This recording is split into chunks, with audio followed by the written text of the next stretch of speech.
Hey everybody, welcome back to another episode of Rambling Through Everyday Life with Fran and Angela. My name is Fran, and I am one of the co-hosts for this podcast. We are so glad that you are with us this week. Sit back, enjoy the show, and thank you for letting us serve you with all of our rambling. Have a wonderful day, everybody. Okay. Angela, do we say happy Halloween because we're recording this on Halloween? Well, I think we have to acknowledge Halloween for just a minute. Okay. And then we move on to the fact that my note says November podcast. And in fact, when this releases, it's November. Yeah. And it's also the eve of the election. And hopefully we ain't talking about that. No, we're not talking about that. I told Carl this morning on our walk, I said, a week from, I don't know what today even is, but I was like, this time next week, it'll all be over. He said, it's never going to be over. I know. This is our new normal. I'm glad that I'm very thankful for people that love the political world. Like they just love that conversation. They live in that space. I'm glad that is them and not me. We are not those people. No. You will never find political commentary on this podcast. No. Okay, so we're not going to talk about that. I want to talk about costumes. Oh, listen. We have seen some of the cutest costumes. I saw, I was meeting with a student before you and I met. Did they dress up today? Some of them did, because this is what I saw. So unless the university sends out an email to everyone that says, wear your costume tomorrow, then you better believe I ain't wearing a costume. It's like Elle Woods, when they told her to dress up. Yes. And she, and nobody so else did. I kind of forget, like, oh yeah, it's Halloween. And then I started seeing people dressed up. I saw a purple crayon this morning. Okay. I saw some creature, human, with a face that was painted blue, and they were in all blue. I don't know what that was. I did see a witch, and I was like, oh man, wonder what I would have been if I would have dressed up today. I always appreciate the costumes. I'll see somebody that's in something catchy or gimmicky, but it's homemade and it's fairly simple. And I'm just like, man, that's hilarious. I never would have thought of that. I don't think of any of those things, period. Yeah, that's just not how we're No, wired. I'm going to buy the costume. I love the volleyball team did their post. Every year they have their costume practice. How they practice volleyball and all of that.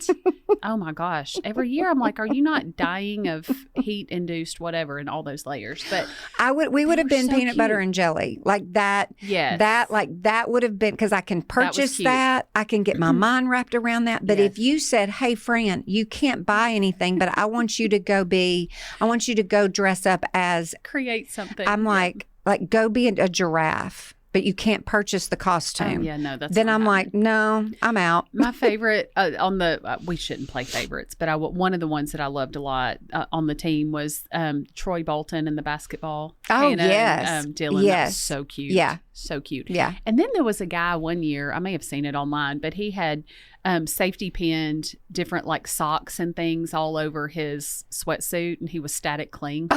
And I thought, see, that's good. Funny. I can't come up with that. That's funny. Meanwhile, today, because I had a very slow day at the office, I decided to wear black jeans. Yeah. And I told Fran, I thought I looked cute. You do look cute. One of my older, wiser clients, sweet lady, called me out. She was like, well, you have on jeans today, don't you? And I said, yes, ma'am, it's my costume. I'm not a lawyer today. Although I feel confident in paying me for my lawyer ability. However, you may write that check too. I just played one on TV. But she was so cute. She had on the t-shirt that said, this is my Halloween costume. Yeah.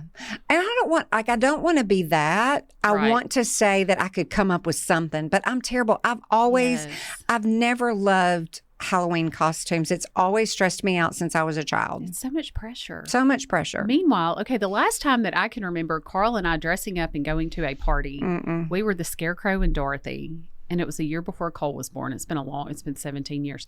But this year, about 2 weeks ago, we get this box, and I just always assume that I've ordered something stupid when boxes show up. If you've listened to the podcast long enough, people, then that may be accurate. Yes. I've done better since I've been on probation. But so I open it and I'm like, what did I do? Like, I'm looking at this thing going, I have no memory of ordering this. Was this a midnight purchase in my sleep? What have I done?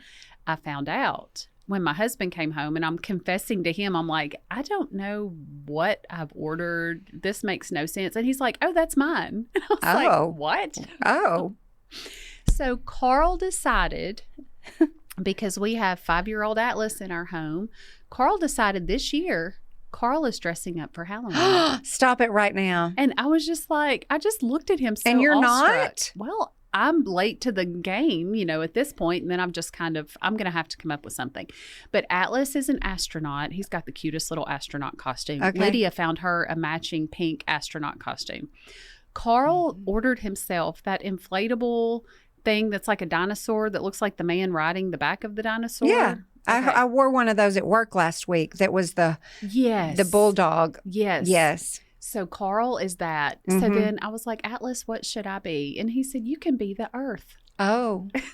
Well, let's see about how you going to come up with that. I don't know. Okay, so I can paint myself blue. Do you have a blue top and a blue bottom, and then you draw, which you're not going to do, but then you draw the continents. I'm feeling stressed and anxious. And then you cut them out and you pin them to your clothing. Can I just be the mother who lives on Earth? Yeah, let me be Mother Earth. Mother Earth without the. So. Okay, anyway, last question about Halloween that's already occurred by the time you all listen to this. So sorry for enduring all the candy's half off. Go get it. Yeah, go get it for next year. That's right. What if you are if you were trick-or-treating and you go to the door and they have a bowl of candy, what are you totally not getting out of that bowl? Oh. I don't want to know what you want. I can tell you right here, right now, if I saw an Almond Joy, oh, no way. I love those. No, those Give are just me all the rejects. Those are disgusting. I will eat the orange and black taffy, peanut butter taffy. I will eat the Almond Joy. Atlas had this huge bucket. And I've just got to shout out to Atlas one more time, because that kid, as long as he's been alive, is so generous. He will walk. I was the opposite of this. Oh, yeah. He will walk in with his stash of candy and say, here, honey, do you want Skittles? Oh, try these. These are good. He will give you everything he has. That's kind. Meanwhile, I was like, do you want the orange and black taffy? Because that's all. Yeah. But which is why I started loving it, because nobody else wanted it. So I wound up with it. But I know you hate candy corn. I hate candy corn. That's just a waste of a candy. It's so good. It's a waste of a candy. Mix it with peanuts. You'll love it. What about, made me think when you said orange, I thought you were going to say those orange slices. Oh, yeah. I'll eat those too. I don't mind those because those are usually covered in sugar. Yes. But remember those, isn't there some kind of like peanut foamy thing? Oh, yeah. Foam peanut or circus peanuts. Those are horrible. No, they're not. This is why I have cavities. Okay. I love it all. Carry on, everyone. Okay. Yep. Okay. Happy November. Merry Christmas. Oh, my gosh. Let's talk about that. Angela does not want to put up a lick of a Christmas decor until she celebrates Thanksgiving. I want to do both. But do you remember last year? Merry Thanksgiving. I caved. Do you remember that? I do. I caved on my principles. And, I'm going to get, Thanksgiving is so late this year, you're going to have to do it. Last year, I think Kaylee came home on like Monday and the tree was up Tuesday. And it was like, here's the turkey and the Santa Claus. Yeah, all of it. And the nativity. And just roll it all up into one season. And why not be happy? Why not be happy? Whatever makes you happy. I don't care. Whatever brings you joy. Yeah, I don't care. But so anyway. And daylight savings time has occurred when this comes out. Well, are we happy about how do we feel about this? No, I'm glad I get an hour extra of sleep because we fall back. That's right. But we all know that it's dark at 5 something. Do we want to bet on whether I can be early for church Sunday with the extra hour? No, you won't be. It's not a sleep thing. I mismanage my time. Yeah, no, you won't be. I will not be early. Yeah. I might be on time. I made the comment to somebody. I said, well, one positive is I tend to read more in the fall when it's dark early because I'm not outside. So, but that's a yuck. Like, we're not outside though. I know. I hate it. I wish is it Arizona? And there's 2 states that don't do I don't it. even understand why can we not just leave it alone? It's so crazy. It's so silly. It's so silly. Dear legislators, please. Have you done the whole, like, take all the summer clothes and put them somewhere else? Well, Angela, we moved. And so, that's right. So I don't have the closet that I used to have, like where Chip has the master bedroom closet all by himself. Why did we do that? I was very kind to him in that. You were too nice. Yes. Take it back. Yes. Reclaim your territory. So now, now that we're in the luxurious 3-bedroom, I have a winter closet and the spring-summer closet. Now that I can get on board with. Well, but here's the other thing, too, is that I have to think about, that top might be in the summer closet. And so I have to figure out like where the shoes are, where the shirt is, where the this, that, and the other is. So that's so much work. So I do have 2 closets. Carl asked seasoned me closets. On our walk this morning, he said, how does Fran like her new little subdivision? And I said, well, it's her holding place for right now. I told Chip the other day, I'm going to be ready to move come May for sure. Because it's entering summer season, I want to be in my home, my next home. Wherever you're out there. Wherever you are, little darling home, I'm coming to you. There will be sunsets from a back porch. I want to be there by next May. So, yeah, it's fine. It's fine. It's a nice temporary spot. We haven't done the whole, are you okay or not okay? What's the Fran I'm check okay in right at now. this point? I'm okay right now. With all the things. I'm okay. It's been a lot. It's been a lot. All the ups and downs. Union homecoming was fabulous. That was so much fun. What do we need to know about that in your new role and your new responsibility? Well, you were not in the dunk contest, but somebody thought you were in the slam dunk contest. Oh God, y'all! That was seriously, so fun. Yeah. We have a thing called Bulldog Madness, and the basketball teams are introduced and all that. And my coworker, partner in crime, who is the funniest human being, Trenton Holloway, thought that I was in the slam dunk contest, and I was like, "Oh no!" We should have let him believe it and/or entered you into it. No, I'm just judging the slam dunk. I was a special guest judge. But here's what's funny, Angela. What we're proud about with homecoming is that Mr. and Miss Union were both student athletes on this campus. Where's the applause button? I mean just a second, everybody. That's awesome. I don't know. Did y'all hear that? I love that our athletes are representing. Yeah, I was super proud about that. So Cecily Berry, Miss Union on the golf team, very much a part of FCA. She's on our FCA lead team. And then William Craig is on our cross country team. Super proud of him. It was just incredible. I love it. Yay. Go athletes. Okay, my sister asked me the other night where the bell tower is at Union. And I was like, why are you asking me this at night? And then I could hear the bells. And I was like, what are you doing? Yeah, you're right Union? there, lady. You're right there at the bell tower. So I can't even, it was one night this week, but they came, she said, people in Jackson take Union University for granted. And that we talk about that. But the chemistry students did fun demonstrations called Fire and Light.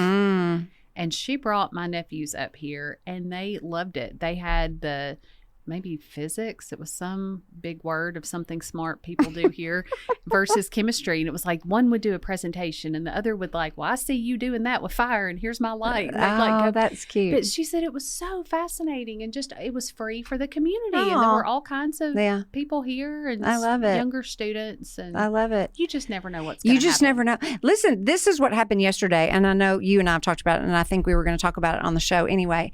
Y'all, yesterday, I got to record a podcast. Y'all know that we have the Union podcast that Let's talk about that with my buddy Ted Cluck. And we had a faculty member on. His name is Micah Fern. He is technically, he's in our biology department, but known for the zoology side. He works with animals. We interviewed him, and we have an owl, and he brought the owl Athena. She is a barred owl. And y'all, it was the most fun conversation. I've never been a part of a show where there is a live animal just right there staring at me. Does she live here on campus? Yeah, she lives here on campus. Did the coyotes know about this? Yeah, right. We believe she was rescued. She had been shot. Oh. And she only has one eye. And she had been shot, somebody just being cute and fun, and they shot her, and then she was rescued brought to our campus. We have a wildlife rehabilitation center on this campus, which is a whole nother. Who knew? I know. So like when you were talking about your sister and bringing the kids up here for the light and fire show, whatever that was, there's all kinds of just hidden treasures and nuggets, just things that live in certain disciplines and departments that you would never know about. I knew we had this because I have just been here a long time, but I didn't appreciate it until yesterday, talking with Micah about it. And what makes me love things more is when I get to have conversation with somebody and I listen to them love what they love. And therefore, I get excited. Like you could honestly passionately begin to talk to us about things in the lawyer world that you're passionate about. And then we find ourselves becoming passionate about that because you're passionate about it. You're excited about it. And so, yes, it's contagious. It is contagious. I happen to love animals, but after yesterday's episode, I thought this is pure gold. This man has a deep respect and appreciation for the Creator. God himself created animals. We know that from the creation story. But just as people, we should all have a respect for animals and to care for them and to take care of them and tend to them and honor them because that is of the Lord. How and precious. It was so fun. But y'all, this owl, even with her one eye, she looked at us like she loved us. I could tell. I was like, I think she loves us because her eyes, she would just, the way they blink is just really cute. It's a slow blink. And I was like, And Ted was petting her. She's so soft. Her markings and her coloring were absolutely beautiful. So now I'm like on the hunt for where's an owl? Where's an owl? I need to know where all the owls are. I'll tell you a fun fact. My husband can make you believe there's an owl in the room. He can do an owl call. Really? That sounds so real. Really? Because that makes the turkeys gobble. Yeah. So when we turkey hunt, you do the owl call and the turkeys gobble. Okay, who knew? I've learned all this. Yes. Redneck by marriage. Yeah. But so well, this can guy call you up an owl. Listen, if you have a student that is interested in anything in the animal kingdom world, Micah has a YouTube channel called The Wild Fern, I think is what it's called. And so he's like, what was the Australian guy? Oh, the crocodile hunter. Yeah, it was like, he's like him. Steve Irwin. Yeah, he's like him. He's just that kind of fiery, passionate, loves animals. Anyway, what a hidden gem on this campus. And Union Trails. It's good hiking weather. Talk about Union Trails for a minute. Yeah, people need to know. Yeah, go and you can park where the Union sign, the letters, that spell out Union. If you know Jackson, you know what I'm talking about. Park there, walk across the street. There's a start, an entrance, and there's multiple trails that you can follow that are very well guided if you want a shorter trail, a longer trail, and you don't even feel like you're in the middle of Jackson because it's so wooded and wonderful. But anyway. It's so great. Yeah.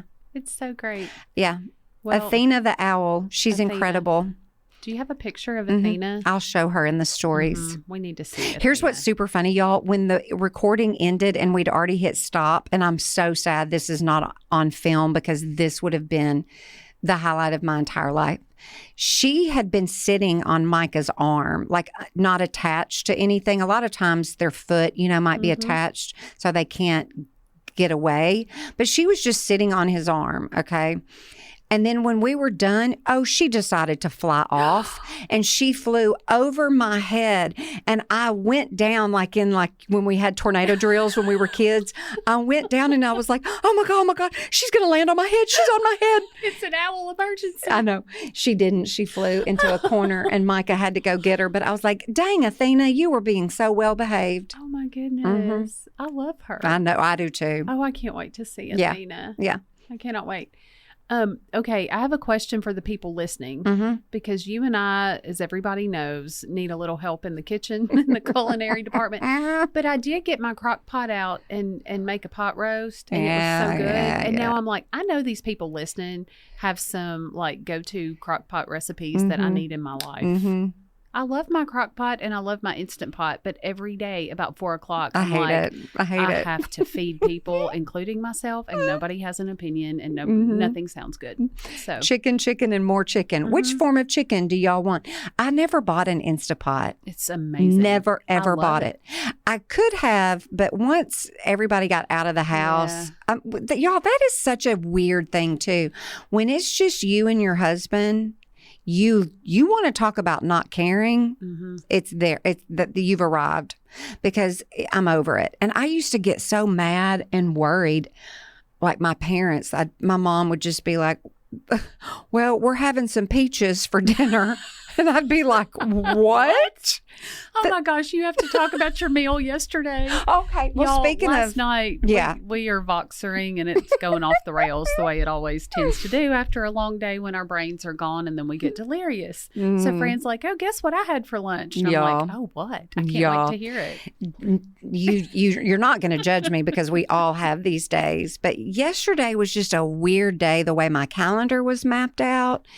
And I just had several meetings and things going on, and just like I thought I was going to be able to eat lunch, but when it was actually time that I could have eaten lunch, I wasn't really hungry. Well, that is always a big fat mistake. That's trouble. That is trouble. That is. Because you're going to pay for that later. I don't even remember what I said, Angela, so help me out.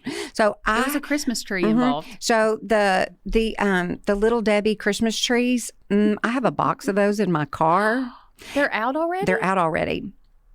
So I bought a box. Listen, I'm about to tell on myself. I bought this box on Saturday thinking that I was going to be kind and precious and generous and give them to somebody at FCA on Sunday night. No, I decided to keep them for myself. I'm sorry. I know the athletes aren't listening to this. They need you to be well fed. Yeah. So I did not give them away. I kept that box for myself. So it just sits in my car ready for me to stick my hand in that box and whip out a Little Debbie Christmas tree and eat it. So yesterday on my way home to let the dogs out for lunch, because I was going to do that at lunch, which is what I do a lot of days. So as I'm driving down the 45 bypass, I'm inhaling in about 3 bites the Little Debbie Christmas tree. Well, that was enough to tide me over for a while. Then I had a bag of Cheetos. The good crunchy. Oh, messy. Turn your hands orange. Yes. Yep. A bag of Cheetos. And then what was the other thing I had? Oh, it was something equally terrible and wonderful. You had your sweet, you had your salty. Oh, then I was meeting somebody. I was meeting the fabulous Claire Tanner Lehman for coffee yesterday afternoon. Now, keep in mind, by this time, it's now 3:30. And so I've had the Christmas tree, I've had a bag of Cheetos, and then I got coffee, which I did not need, and a chocolate chip pumpkin muffin, warm on a plate, please. That's what I had yesterday. So by the time you and I got caught up yesterday evening, you were ordering your detox green smoothie to get over the lunch that you created. Yesterday was garbage trash day for food intake, and I just knew it, and I thought, my poor body, I just was like apologizing. I'm so sorry, intestines. I think they deserve the happy. You know what? It's not like you do that every day. No, but man, don't you just... And then the day before, this was 2 days in a row. The day before, I also waited way too long to eat lunch, and I went to Wendy's. Wendy's. Joe Ball said, "Did you get chili?" And I went, "No." I had really good chili. I haven't done that yet, but I got... Why Wendy's? I don't know. Random. It was so random. Are you craving Wendy's, or you just wound up there? I just want a cheeseburger and fries. Okay. Every time that I'm starving like that, I want a cheeseburger and fries. And Wendy's was not even, like, I had to go out of the way to go to Wendy's. It was really not in my shot, which I did consider Burger King. Well, sometime, I don't think you've been yet, but Livingston's in Brownsville. Yeah, I'm going to do that. We're going to do that. I had a trial over there Tuesday, and we had lunch at Livingston's. It's an old-fashioned soda fountain. They have great milkshakes, the best burgers, so many other things that are wonderful. I've had great breakfast there.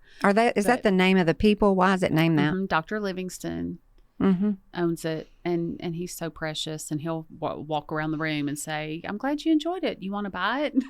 He's ready to sell his restaurant to anybody that wants it. But it is a fabulous little gem of a place in Brownsville, Tennessee. Brownsville. Okay, I want us to talk a minute Are we going to talk about, are we transitioning to our spiritual segment? Transition to our spiritual segment. I need y'all to know, you already know that anytime Amy Ragon comes on this podcast, y'all go bananas. Everybody loves Amy, and we do too. Oh my gosh, there's so much about that conversation with her. I want to go back and listen to that one more time. Yeah. And I want us to talk about specifically that worksheet that she referenced with the idols, because you had seen that before as part of the discipleship class that she did with y'all. But just elaborate on. I can't elaborate on that sheet because I don't have it in front of me. I don't either, which is why I was like, Fran's going to tell us about this on the spot. But there are so many things that Amy said. That I'll tell you what came up. That wasn't Amy, but came up recently, was something that Audra Teague spoke at Bridges, which is this thing I have for girls on campus at the crack of dawn on Monday mornings at 6:30 a.m. 6:30 a.m. These darling college students come, and she was talking about idols and perfectionism. I was like, what was the other thing? Perfectionism. So one of the questions that she asked the girls, and I took a picture of it, so I'm going to pull it up. One of the questions that she asked, she asked two questions, but here they are. Name some things in our lives that are good, but we could let become idols. Oof. And she spent quite a bit of time talking about that. And I think, man, oh man, that's exactly what happens. Those very good things, that's what become idols. Your work, even the things within your work. Clearly, your children. Our kids, that's exactly where my mind went. Can become idols. All kinds of stuff. And I was just like, I would have loved to have heard those girls talking about that around their tables, because that's what happens when the person is done speaking. She gives them questions to talk about at their table. And that was the first question. I was like, well, we could stay here for 45 more minutes and talk about the good things that are from the Lord.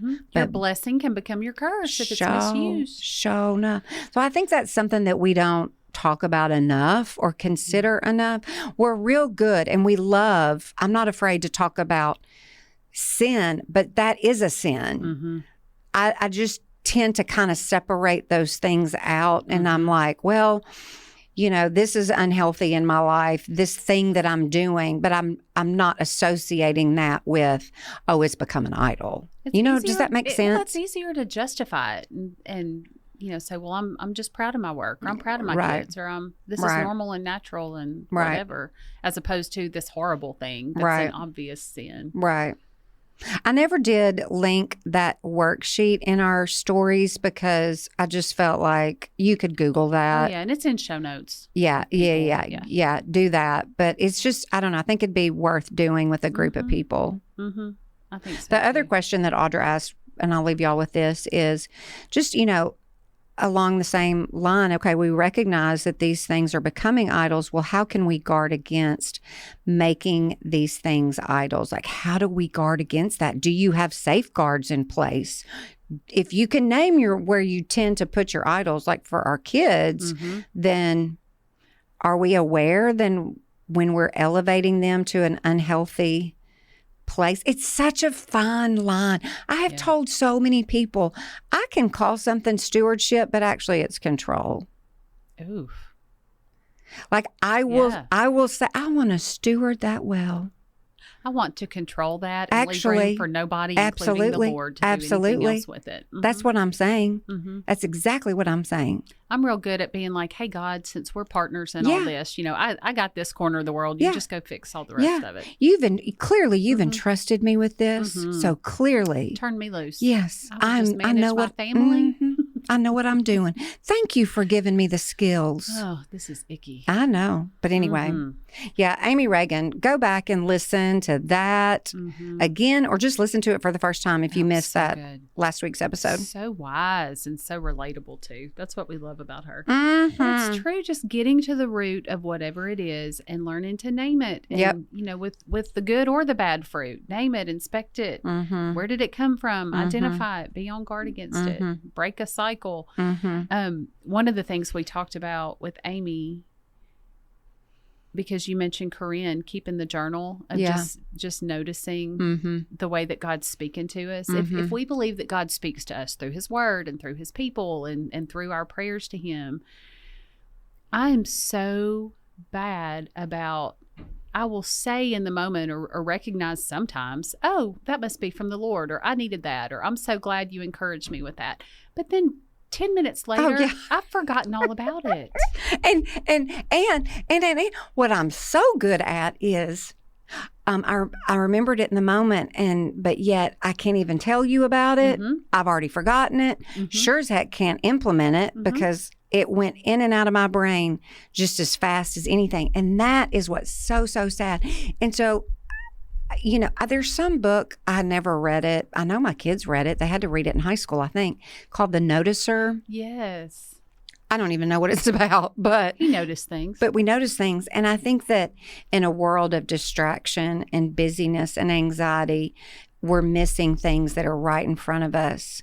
And okay, it's one thing to see it and hear it. It's another thing to actually take it in. And I know that we're flawed humans. We can't take in everything 100%. We only have so much capacity. Our brain can only handle so much. But I do think it's worth considering.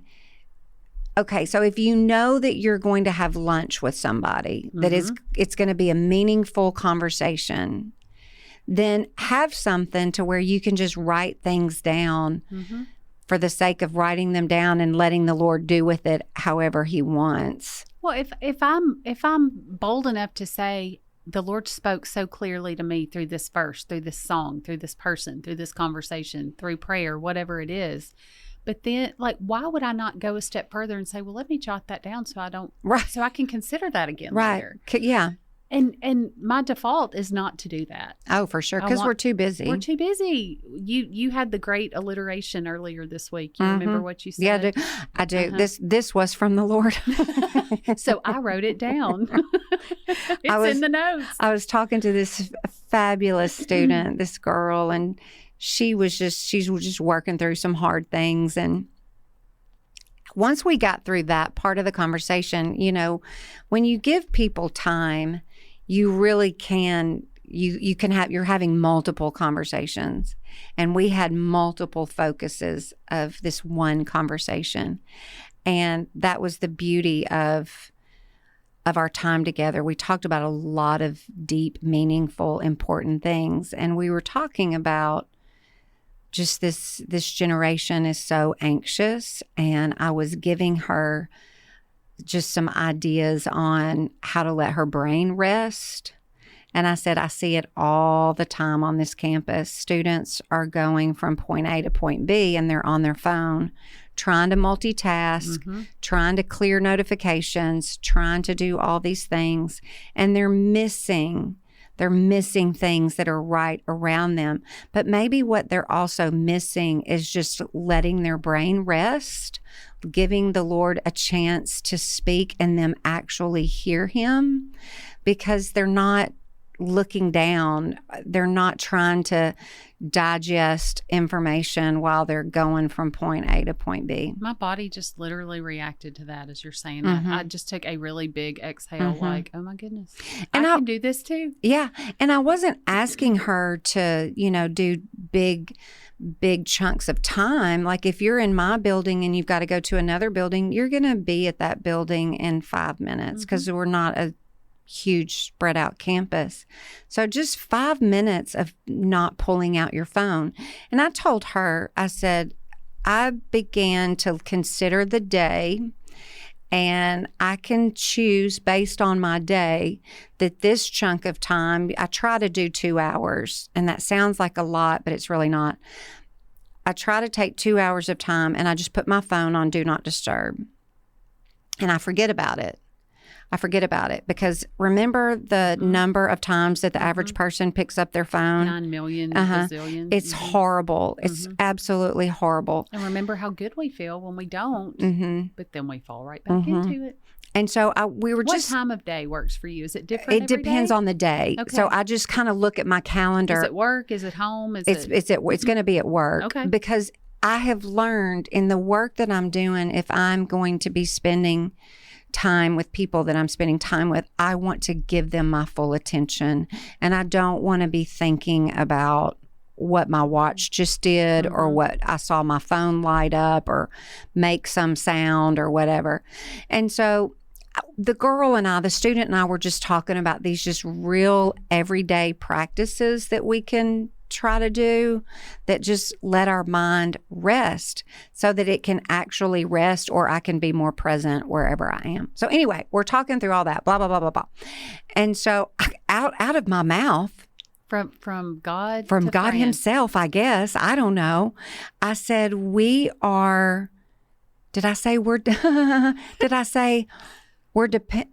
disciplined. Disciplined, not dependent. We are disciplined in distraction. See, I wrote it down so I can quote God to Fran, to Angela, back to Fran, from God. We're disciplined in our distractions. That is so sadly true. It is true. It is very, very true. And it makes me sad. We're really good at it because we've practiced it so long. We're disciplined in it. What if? Yeah. What if we just said, nope. I'm not doing that anymore. I'm not caving to all these 9 million distractions. No. I choose peace. And I'm going to become disciplined in fighting for peace. Well, because here's the reality. If you're our age, we know good and well the earth is not going to come off its axis if I do not answer, respond, scroll, do whatever as quick as I think I should, as quick as my brain would like. My brain says, oh, I don't like to be quiet and still. I need that dopamine hit. Pick up your phone. Is a terrible place. I know. When it comes to all these things. Mine is too. Because I'm always in fight or flight. Yes. Put out this fire. Where's the next fire? I'm scanning for the next emergency. So you feel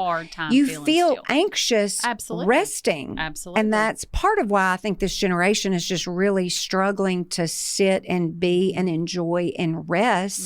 In not doing something and maybe just reading a book for the sake of reading it. And it makes me sad. It grieves me. And I'm like, yep, we are disciplined in distraction. So boom. Mic drop. Yep. Boom. Well, one thing I did after Amy's podcast, after we had that conversation, and I only made it half a day. Hey, that's good though. I did make it half a day. I thought, you know what? I'm going to write down. And it's amazing that I had this many things to write down in half a day. But the Lord's speaking to us all the time. If we have eyes to see and ears to hear. But I thought, I'm just going to jot down some of the things that I know I'm supposed to hear that I need to carry with me. And, I'm just going to look at what I wrote and see what y'all need to hear about. One of them, my verse that morning was about Mary and Lazarus when Lazarus died and how Jesus met Mary and Martha both where they were. And he, the verse that everybody can quote, Jesus wept, because it's 2 whole words. That's when they used to say, memorize a Bible verse. That's the one in elementary we all went to. But it was talking about how Mary was more emotional and Martha was more practical. So even though Jesus knew the ultimate outcome, he took the time to weep with Mary and meet her where she was in that emotional state. And I thought, well, that's just precious and beautiful for a Monday morning to start my week. And then you quoted Audra Teague to me where she said, I'm not in control. And I wrote that down. I thought, I need to remember I'm not in control. And I had that huge trial and I was so anxious about it. And I'd worked so hard for it. And literally the daily verse was the day before the trial. The Bible verse Monday was, So do not worry about tomorrow. Here comes Dylan, but no, we're not. We love you, Dylan. Sorry. But it was that was not, it might have been lost on me otherwise, but because I was documenting things like the day before the biggest event of my week, the verse is, so do not worry about tomorrow. And I literally needed to not be worried about tomorrow. And I thought, I'm not going to just blow through this and act like this is just a sweet little verse that, I mean, yes, it's a sweet little verse, but God was speaking to my heart, setting my tone and my intention for the day. So that I could go serve whatever my purpose is. My purpose is not to be so anxious and distracted that I miss all the people around me. Oh, listen.